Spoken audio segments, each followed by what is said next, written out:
শুনিওক সৰ্বজন কৃষ্ণ চৰিত আতপৰে আন পুণ্য নাহিকে কলিত আনৰ ধৰ্ম কৃষ্ণৰ লগত গুচি গ'লা এক স্থানে হয়া হৰি নামে মাজে ৰৈলা কি কৈছে এই কথাকেইটা কি কৈছে মানে তোৰ কাইলৈ কি পৰীক্ষা আছে হা তই এই নামৰ হৰি নামৰ কিতাপ পঢ়ি আছ যে ইয়াৰোতো পৰীক্ষা আহে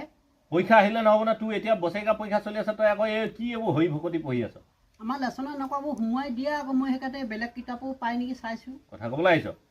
একদম পঢ়াত নিষ্পত্তি নাই হা তই 7তে এতিয়া তই এই কেইবাৰ পৰীক্ষা দিলি তই নিজৰ লাজ লাগিছে নাই বাৰু গাঁৱত হে তোৰ নিজৰ লাজ লাগিছে নাই তই 7ত যে এই 3বাৰকৈ পৰীক্ষা দিও পাছ কৰিব নোৱাৰিলি এতিয়া আকৌ তোৰ এই বছৰেকা পৰীক্ষা চলি আছে তই এতিয়া হৰি ভকতি পঢ়িছ কোনো পঢ়া শুনাত ধান্দা নাই এই তই এটা কাম কৰচোন তই এই কচোন মোক তই কিমান পঢ়িছ এতিয়াহে গম পাম মোক ক